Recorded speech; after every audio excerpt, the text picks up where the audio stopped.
கர்த்தருடைய பரிசுத்த நாமம் மகிமைப்படுவதாக. இவ்வாறிலும் கூட கர்த்தர் நம்மை கூட உதவி செய்திருக்கிறார். கர்த்தருடைய பரிசுத்த நாமத்திற்கு மகிமை உண்டாவதாக. இந்த நாளிலும் உங்களோடு கூட இடைப்படும்படியாய் கர்த்தர் கொடுத்த வார்த்தையால் ஆமோஸ் தீர்க்கதரிசியின் புத்தகம்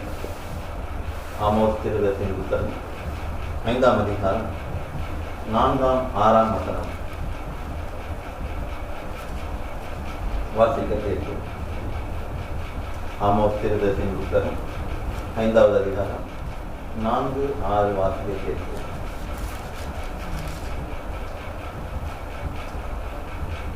கர்த்தர் இஸ்ரவேல் வம்சத்தாருக்கு சொல்கிறது என்னவென்றால், என்னை தேடுங்கள், அப்பொழுது பிழைப்பீர்கள். கர்த்தரை தேடுங்கள், அப்பொழுது பிழைப்பீர்கள்.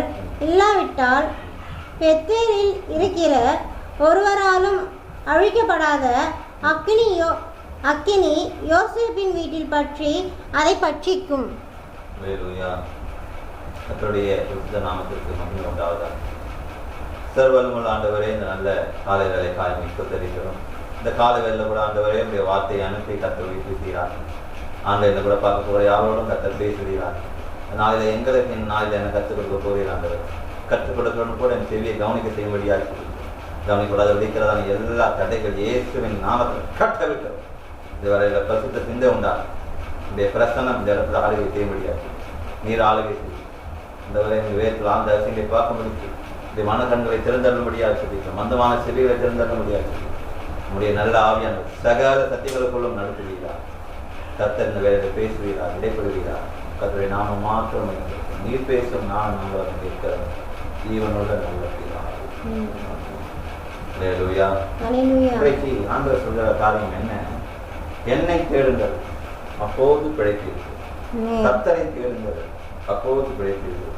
இல்லாவிட்டால் பெத்தேலில் இருக்கிற ஒருவனாகவும் அவிழ்க்கப்படாத அக்கினி யோசேப்பின் வீட்டில் பற்றி அதை பட்சிக்கும். அப்ப இந்த நாளிலே யார ஆண்டவர் தேட சொல்றாரு? மனுஷனியா? அல்லது வேற யாருன்னா ஆண்டவர் தேட சொல்றாரா? பணக்காரன் ஆண்டவர் தேட சொல்றாரா? இல்ல நல்ல வேலையை தேடுன்னு சொல்றாரா? நல்ல வேலையை தேடு, அப்போது பிழைப்பா என்று சொல்ல. நல்ல படி, அப்போது பிழைப்பா என்று ஆண்டவர் சொல்ல. நல்லா சாப்பிடு, அப்போது பிழைப்பா என்று ஆண்டவர் சொல்ல. கர்த்தரை தேடுங்கள், அப்போது பிழைப்பீர்கள். எப்போது? கர்த்தரை தேடுங்கள், அப்போது பிழைப்பீர்கள். இங்க பெத்தேலில் இருக்கிறவர்கள் அப்படின்னு நான் போட்டுருக்கேன். பெத்தேலில் இருக்கிற ஒருவனாகிலும் அவிழ்க்கப்படாத அக்கினி அப்படின்னு போட்டுருக்கேன். பெத்தேல் என்று சொல்வோமானால், பெத்தேல் என்று சொல்வோமானால், பெத்தேல் என்றால் அதுக்கு குணமாக்குற தலம் என்று ஒரு பேர் இருக்கு. அடிப்பட்டவனா அந்த பெத்தேலில் போனான்னா சுகமாவான். அந்த பெத்தேலில் தான் நிறைய மருந்து கிடைக்கும். அந்த பெத்தேலில் தான் குணப்படுத்தக்கூடிய வைத்தியர்கள் அங்கே தான் அதிகமாக இருப்பார். அந்த பெத்தேலில் தான் பல நல்ல காரியங்கள் அந்த பெத்தேலில் தான் கிடைக்கும். அப்போ அந்த பெத்தேலில் அவிழ்க்கப்பட மாட்டீர்கள் என்று வசனம் சொல்லுவோம். ஏன் அப்படின்னு சொன்னால், நீங்கள் கர்த்தரை தேடும்போது தான். நீங்கள் பெத்தேலுக்கு போனால் அங்கே பிழைக்க மாட்டீங்க. கர்த்தரை தேடினால்தான் நீங்கள் பிழைக்கணும். ஏன் ஆண்டவர் இந்நாள் நமக்கு சொல்றாரு? ஏன்னா ஆண்டோடைய வருகையினால் மிக சமயமாக இருக்கிறது. ஆண்டோடைய நாள் மிக சமயமாக இருக்கிறது. அப்போ சமயமாக இருக்கிறதுனா அப்போ நாம் எப்போதும் விழித்திருந்து ஆண்டவரை தேடுகிறவர்களாய் நாம் காணப்பட வேண்டும். அந்த என் முகத்தை தேடுங்கள், என் முகத்தை தேடுங்கள் என்று சொன்னீரே. தாவீது சொல்றார், என் முகத்தை தேடுங்கள் சொன்னீரே, முகத்தையே தேடுவோம். இப்போ ஆண்டவருடைய முகத்தை நாம் தேடுவதாய் காணப்பட வேண்டும். கர்த்தரை எப்போது நமக்கு பிழைப்பு உண்டாகும், எப்போது நமக்கு ஜீவன் உண்டாகும்? கர்த்தரை தேடும் போதுதான், கர்த்தரை சமூகத்தில் அமர்ந்திருக்கும் போதுதான், கர்த்தரை நாம் விருப்பப்படுத்திருக்கும் போதுதான், கர்த்தரோடு நாம் இருக்கும் போதுதான் நாம் பிழைக்க முடியும். ஹல்லேலூயா. அதிகமா அப்பதான் ஆண்டவர் சொன்னாரு, அப்பத்தினால் மாத்திரம் அல்ல, தேவனுடைய வாயிலிருந்து பிறப்பிருக்கிற ஒவ்வொரு வார்த்தையினாலும் மனுஷன் பிழைப்பான். ஹல்லேலூயா. ஒருத்தன் சாப்பாடு சாப்பிட்டதாக மாத்திரம் அவனுடைய ஜீவன் நல்லா இருந்தா சொல்ல முடியாது. ஆண்டவரை, ஆண்டோடைய வார்த்தை தேடுவதன் மூலமா, ஆண்டோடைய வார்த்தை உள்ள போவதனால இன்னைக்கு அநேக பேர் ஜீவன் அப்பத்தை சாப்பிட்டு ஜீவன் உள்ளதான் இருக்கான். இந்த வார்த்தையாகிய அப்பம் உள்ள போல அவன் பிழைக்கவே பிழைக்கணும். என் வார்த்தை உங்களுக்குள்ள இருக்கான்னு என்ன இல்லையா? ஜீவன் இருக்கு. ஹல்லேலூயா. அப்ப ஜீவன் தரும் வார்த்தை இந்த வல்லமையில வைக்கிறார். அப்ப அந்த வார்த்தை ஆண்டவர், அந்த வார்த்தை யாரோ உள்ள போதோ அப்போ அவன் தான், அவனுடைய ஆத்மா தான் என்ன பிழைக்கும். இந்த கடைசி நாட்கள்ல மனுஷன் எதையோ தேடுறான். ஹல்லேலூயா. எதையோ தேடி ஓடுறான். நான் கர்த்தரை தேடினா வரமாட்டான். ஹல்லேலூயா. ஆனா ஒண்ணு, கர்த்தரை தேடினா தான் இந்த கடைசி நாட்களை நாமும் நம் வீட்டாரும் பிழைக்க முடியும். ஹல்லேலூயா. அதை ஆண்டவர் சொன்னார், நோவா காலத்தில் சம்பவித்தது போல மனுஷகுமாரன் வரும் நாட்கள், மனுஷகுமார் வரும் நாட்களிலும் சம்பவிக்கும். ஹல்லேலூயா. மத்திய சுவிசேஷம் சொல்றாரு பாருங்க, 24ஆம் அதிகாரம்.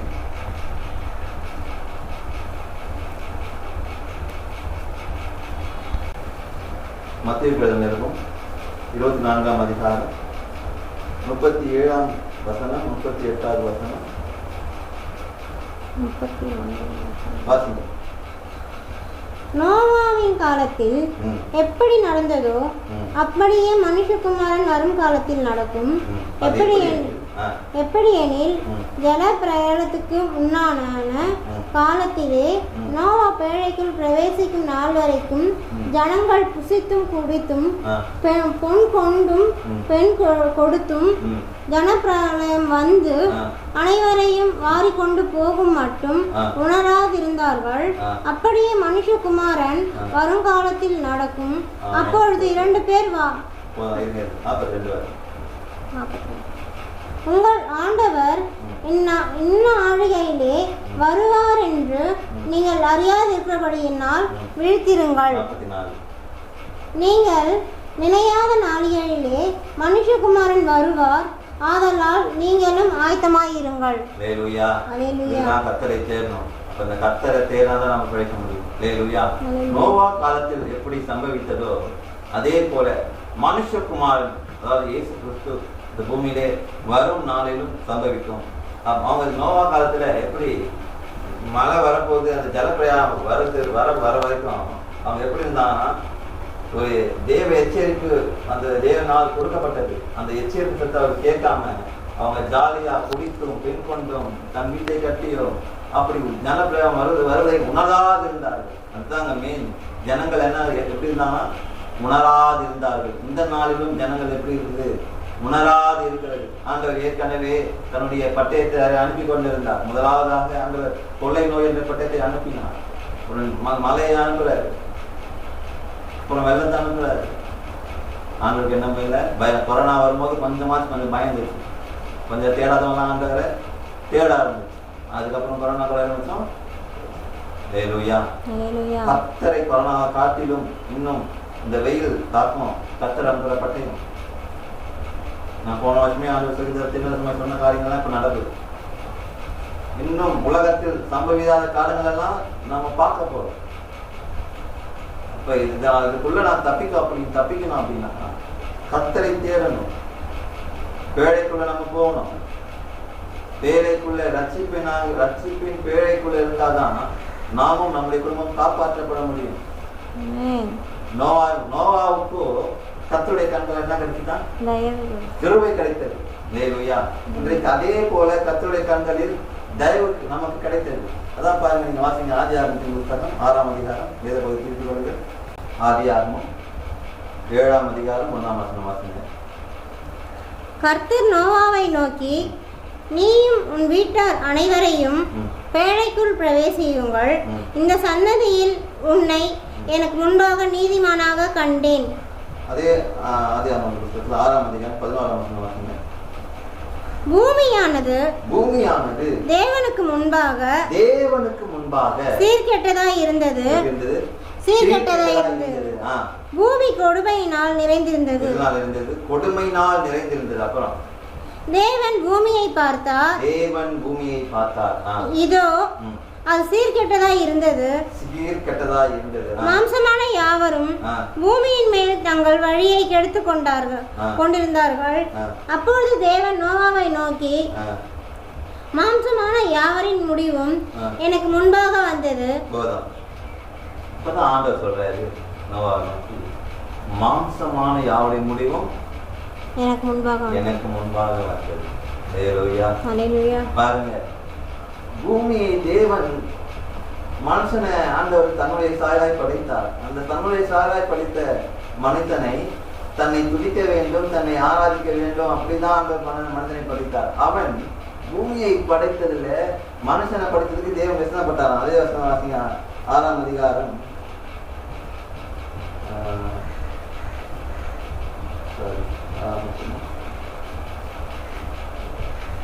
6 அதிகாரமும் 6. தாம் பூமியிலே மனுஷனை உண்டாக்குறதற்காக கர்த்தர் மனஸ்தாபப்பட்டார். பாருங்க, அப்ப தேவன் பூமியை படைத்த நோக்கம் வேற, மனிதனை படைத்த நோக்கம் வேற.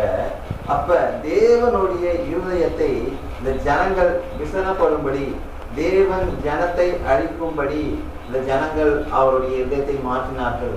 பூமி கொடுமையினால் நிறைந்திருந்த, பூமினா பூமியை சொல்ல, பூமியில நிறைந்திருக்கிற அந்த மக்கள், கூடியிருக்கிற மக்களை எப்படி மாத்திட்டாங்கன்னா, ஆண்டவர் படைச்ச உலக பூமி வேற, இவர்கள் மாற்றின உலகம் வேற. சீர்கேட்ட ஆண்டவர் சீரா படைச்சார், அது ஜனம் எப்படி மாத்திச்சு? சீர்கேட்டதாய் மாறினது. இன்றைக்கும் அப்படிதான். அதுதான் ஆண்டவர் நோவா காலத்தில் எப்படி நடந்துச்சோ அதே போல மனுஷகுமாரன் வரும் காலத்திலும் நடக்கும். இன்னைக்கும் அப்படிதான் நடக்குது. எப்படி இருந்துச்சு?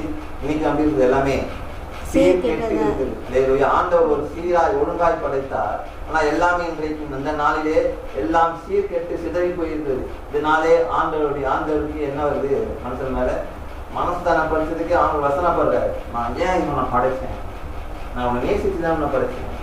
இவனை படைக்காம இருக்கிறவங்களுக்கு தேவனுடைய இருதயத்திலே விசனமாய் அந்த அளவுக்கு தேவனை நாம் துக்கப்படுத்தினார்கள், மனிதர்கள் துக்கப்படுத்தினார்கள், இன்றைக்கும் துக்கப்படுத்திக் கொண்டு இருக்கிறார்கள்.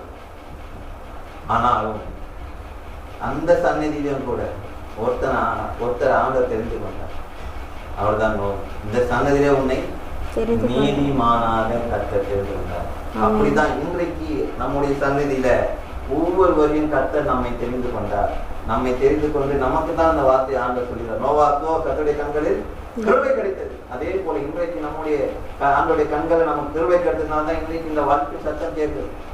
அதான் ஆண்டவர் சொல்ற, கர்த்தரை தேடுங்கள், அப்போது நீங்கள் பிழைப்பீர்கள். ஏன்னா இனி வரும் நாட்கள் யுத்தத்தின் நாட்கள், பஞ்சத்தின் நாட்கள், போராட்டத்தின் நாட்கள், வேதனையின் நாட்கள், இவைகள் எல்லாம் வேதனைக்கு ஆரம்பத்தின் நாட்கள்.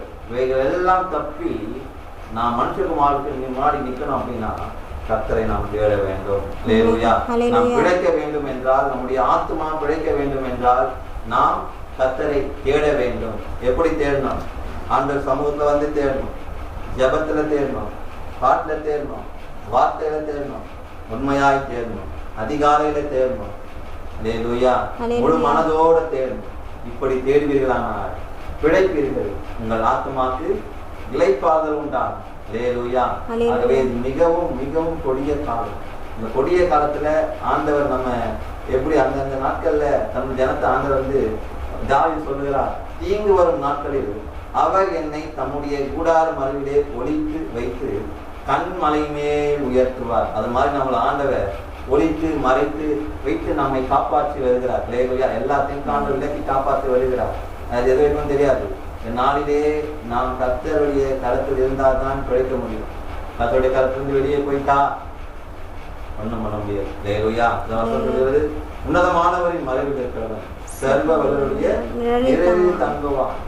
அப்ப நம்ம நிழல தங்கி கொண்டு இருக்கிறோம். அந்த நிழல தங்கியே நம்ம வந்து தேடாமல் இருக்கக்கூடாது.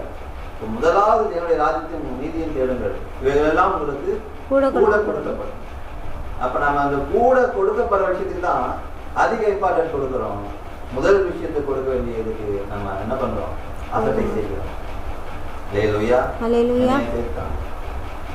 இந்த வார்த்தையை சொல்லுகிற எல்லா வார்த்தையும் முதலாவது எனக்கு, அதே போலதான் உங்களுக்கு எனக்கும் ஆண்டவர் பேச. இந்த வார்த்தை வந்து இருபுறமும் கருக்குள்ள பட்டு உன்னைய வெட்டம் என்னையும் வெட்டம். கர்த்தருடைய பரிசுத்த நாமத்துக்கு மகிமை உண்டாவதாக. ஆகவே இந்த நாளிலே கர்த்தர் சொல்லுகிற வார்த்தை, கர்த்தரை தேடுங்க, கர்த்தரை தேடு. அப்பதான் என்ன பண்ண முடியும்? பிழைக்க முடியும். இல்லைன்னா பிழைக்க முடியாது. கர்த்தருடைய பரிசுத்த நாமத்திற்கு மகிமை உண்டாவதாக.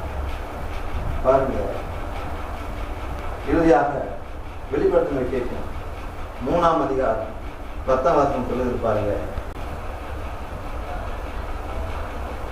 வாசிங்க. வெளிப்படுத்தின 3:10. என் பொறுமையை குறித்து சொல்லிய வசனத்தை நீ காத்து கொண்டபடியினால் பூமியில் குடியிருக்கிறவர்களை சோதிக்கும்படியாக பூச்சக்கரத்தின் மேலெங்கும் வரப்போகிற சோதனை காலத்திற்கு தப்பும்படி நானும் உன்னை காப்பேன். அல்லேலூயா. அல்லேலூயா. அப்ப நீ சோதனை வரப்போகுது. பூமி எங்கும் மனுஷன் சோதிக்க போகுது. அப்ப அந்த சோதனை நாம் சிக்கிக்கொள்ளாதபடிக்கு, இந்த உபத்திர வேதனை காத்துக்கொள்ளாதபடிக்கு இருக்கணும் அப்படின்னா நம்ம என்ன பண்ணோம்? கர்த்தரை தேடணும். அல்லேலூயா. அல்லேலூயா. சிக்கிக்கொள்ளாதபடிக்கு நானும் உன்னை காப்பேன். அந்த வசனத்தை நம்ம காத்து கொண்டா மாத்திரம்தான் பிழைக்க முடியும். அல்லேலூயா. வசனத்தை நம்ம காத்து கொண்டோம், பொறுமையா இருக்கணும். உபத்திரத்திலே உங்களுக்கு உண்டான உபத்திரத்திலே பொறுமையா இருங்க. எல்லாவற்றிலும் ஜெபத்திலே உறுதியாய் தரித்திருங்கள் என்று வசனம் சொல்லுங்கள். ஜெபத்துல உறுதியாய் தரித்திருந்தால் ஒரு பலன் வரும், ஒரு விசுவாசம் வரும். அந்த விசுவாசத்தோட கர்த்தருடைய வார்த்தை வரும். அந்த வார்த்தை எப்பேற்பட்ட பிரச்சனையா இருந்தாலும் உடைத்து நொறுக்கி நாம் அடைய வேண்டிய காலத்தை அடைய பண்ணணும், முடியாத காலத்தை முடிக்கும். அல்லேலூயா. வேலையிலே கர்த்தர் சொல்லுகிற வார்த்தை பொறுமையா காத்துருங்க. அவங்க என் முன்னாடி வந்துட்டாங்களே, அவங்க எப்படி போறாங்களே, எனக்கு பின்னாடி வந்தேன், அவங்க எப்படி போயிட்டாங்க அப்படின்னு ஒருவருக்கும் ஆண்டவர் ஒரு அழைப்பை வைத்திருக்கிறார், ஒரு பாதையை வைத்திருக்கிறார். அவங்க பாதையை அவங்க தான் போகணும், நம்ம பாதையில நம்ம தான் போகணும். அவன் பாதையை நீ கடக்க முடியாது, உன் பாதையை அவன் கடக்க முடியாது. அல்லேலூயா. கர்த்தர் ஒவ்வொருவருக்கும் திட்டம் வைத்திருப்ப சொல்லுவாங்க. இந்த ஊழியம் இப்படி இருக்கிறது, அவர் அப்படி பண்றாரு, இவங்க எப்படி நடக்கிறாங்க, நீங்க எப்படி நடக்கலாம். ஒவ்வொருத்தருக்கும் கர்த்தர் வெவ்வேறு பாதையை வைத்திருக்கிறார், வெவ்வேறு அழைத்து வைத்திருக்கிறார். அல்லேலூயா. நமக்கு என்ன பாதை நியமித்திருக்கிறதோ அந்த பாதையில தான் நம்ம போகணும். நமக்கு நியமித்த பாதையிலே பொறுமையோடு ஓட கடவுள். அல்லேலூயா. அவங்க நெடுதான் வந்தவன், அவங்க வந்து இப்படி போய் எப்படி பேர் ஆயிட்டாங்க, நம்ம கூப்பிடுறாங்க, என்ன கூப்பிடுறாங்க, நான் முன்னாடி வந்தவன், என்னை யாரும் மதிக்க மாட்டாங்க, கனம் பண்ண மாட்டாங்க அப்படின்னு இருக்காது. என்னை கனம் பண்ணவில்லை, நான் கனம் பண்ணேன். கர்த்தர் உங்களை கனம் பண்ண ஒரு நாளை வைத்திருக்கிறார். தன்னை தானே புகழவன் உத்தமன் அல்ல, கர்த்தரால் புகழப்படுகிறவனே உத்தமன். கர்த்தர் நீங்க செய்யற ஒரு காரியத்துக்கு உலகமே அறியும்படிக்கு உங்க டைம் வருங்க. டைம் வரும்படி கர்த்தர் பொறுமையை குறித்து சொல்லி வசதி காத்து கொண்டு போயினால் கர்த்தர் உயர்த்த காலம் கொண்டு வரும். காத்திருக்க வேண்டும். அதற்கு ஒவ்வொருவருக்கும் ஆண்டவர் என்ன வைத்திருக்கிறார்?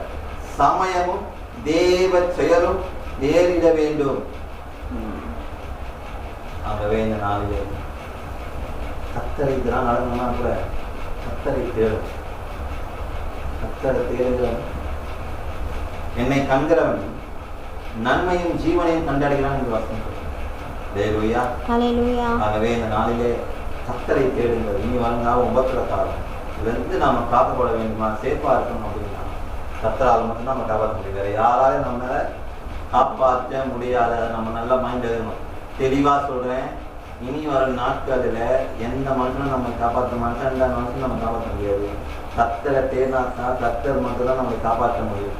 ஆகவே கர்த்தரை தேடுங்கள், கர்த்தர் உங்களை பிழைக்க பண்ணும். கர்த்தர் தாமே உங்களை ஆசீர்வதிப்பாராக. ஆமென்.